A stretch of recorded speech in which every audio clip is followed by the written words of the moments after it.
Nowadays, with the rapid development of AI technology, anyone can create images or videos that seem straight out of science fiction. But what you're about to see in this video are real photos from the past, extremely strange, yet real. Some of these phenomena remain unexplained by scientists. These are individuals with extraordinary abilities or congenital deformities who often use their unique traits to perform in circuses. The first mutant this video mentions is a man whose supernatural abilities left the world in awe. Mirin Dajo, born Arnold Gerrit Henskes.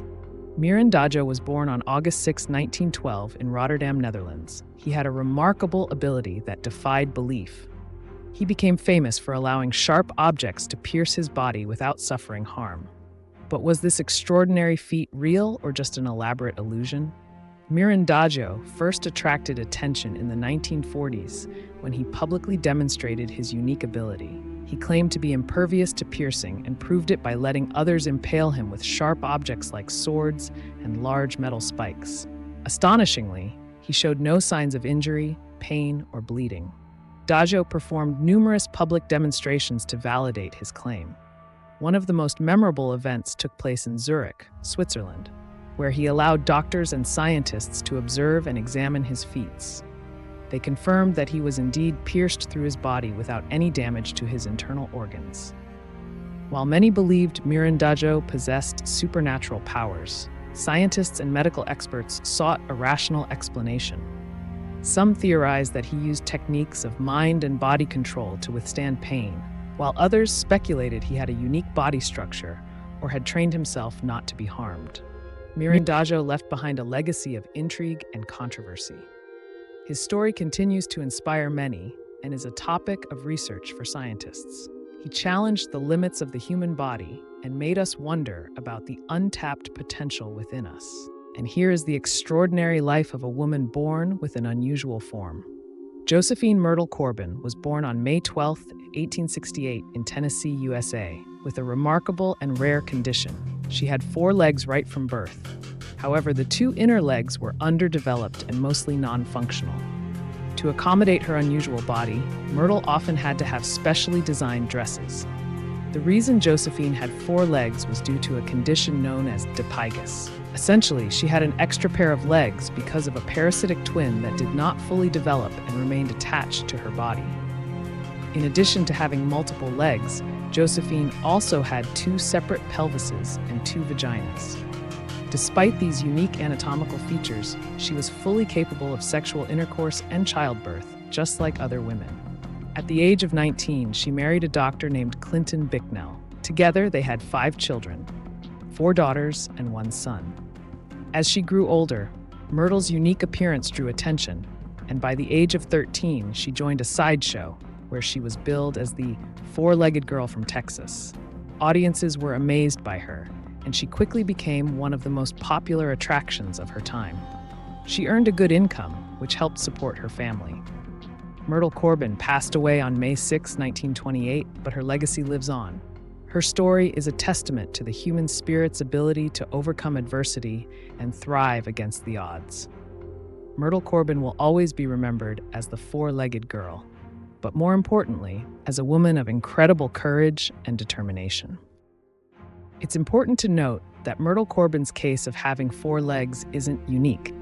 If you look up pictures of Myrtle Corbin online, you might also come across photos of Ashley Bracel, a more recent example of a woman with 4 legs. These photos were taken at her wedding in July 1994 when she married a plumber from Houston named Wayne. Their love story began after Ashley appeared in a newspaper interview, saying she was looking for an easygoing and sensitive guy. Sadly, Ashley's life ended in tragedy on May 11, 1996, when she had a skiing accident and struck a tree. Next is the incredible life story of Frank Lentini, known as the 3-legged king of the circus. Frank Lentini was born in May 1889 in Sicily, Italy, the 5th of 12 children. He had 3 legs, 4 feet, 16 toes, and 2 sets of genitals. His 3rd leg grew from his right hip and a 4th foot protruded from his knee. Similar to Myrtle Corbin's situation, Lentini's condition was due to a parasitic twin, where the second embryo partially developed but stayed attached to him. His third leg was shorter than the other two, which were also uneven in length. He often joked that even though he had 3 legs, he didn't have a perfect pair.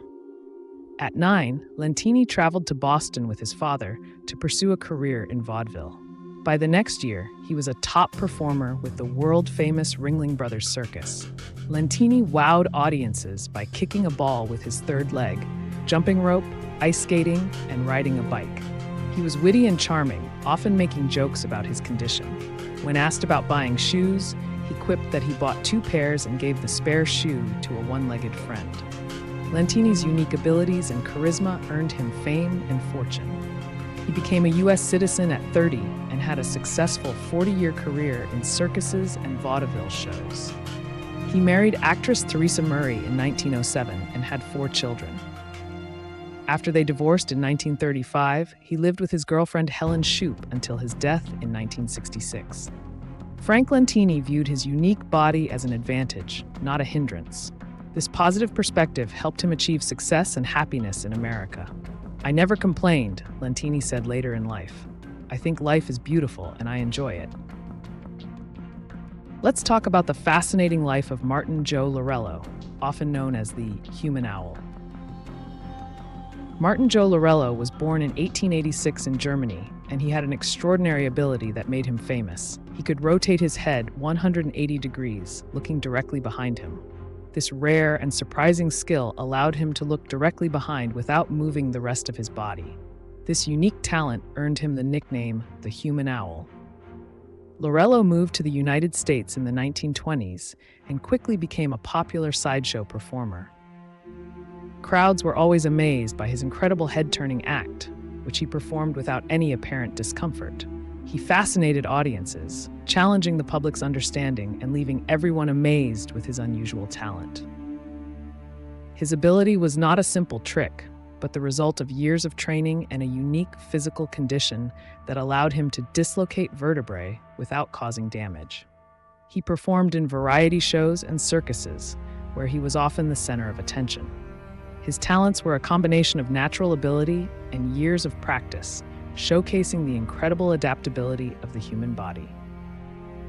Now, let me tell you about the tragic story of Julia Pastrana, a woman often described as half human, half beast.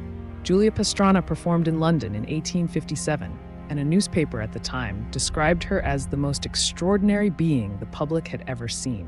Standing at just 4 feet 5 inches, Pastrana had a rare condition that caused excessive hair growth, covering her face and almost her entire body except for her palms and soles.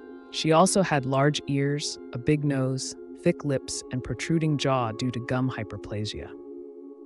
There are many stories about her origins. The most popular one is that she was born in 1834, discovered living in a cave in Sinaloa, Mexico, and taken to an orphanage. The governor of Sinaloa adopted her as a servant. At 20, Pastrana left and met an American showman who convinced her that her future lay on the stage. Pastrana became a star in sideshows, performing across the US and Europe. She could sing, dance, act, and speak multiple languages. However, 19th century doctors couldn't diagnose her condition, leading some to claim she was a hybrid between a human and an ape. Others believed she was a different species, though some scientists recognized her as a normal woman. Even Charles Darwin called her a wonderful woman, despite her unusual appearance. Her manager, Theodore Lent, exploited her uniqueness, calling her half human, half beast to draw crowds. He even fabricated a story about her mother living with apes and gave her nicknames like Ape Woman, Bear Woman, and Monkey Woman.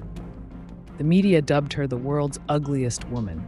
Pastrana's fame grew so much that Lent married her in 1854 to secure his star performer.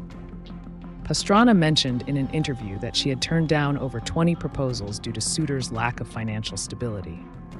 While touring in Moscow, Pastrana became pregnant and gave birth to a son in 1860.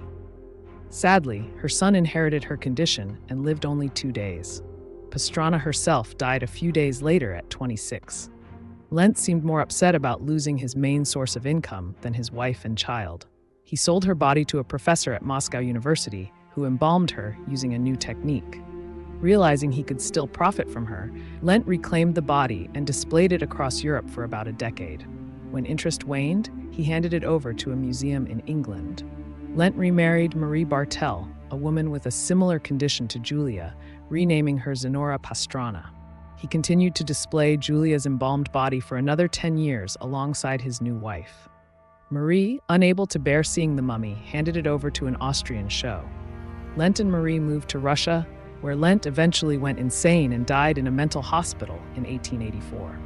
For over a century, Pastrana and her son's bodies were exhibited worldwide in museums, circuses, and amusement parks, including in Norway in 1921 and the US in 1972. Vandals damaged her son's body in 1976, and Julia's mummy was stolen in 1979, but later recovered and stored in Norway. In February 2013, with the help of the Norwegian government and Sinaloa Governor Mario Lopez Valdez, Mexican artist Laura Anderson Barbada brought Julia's mummy back to Sinaloa, Mexico, for burial. Julia Pastrana was finally laid to rest in a cemetery in Sinaloa de Leyva, near her birthplace. "I believe she deserves the right to regain her dignity and place in world history," Valdez said.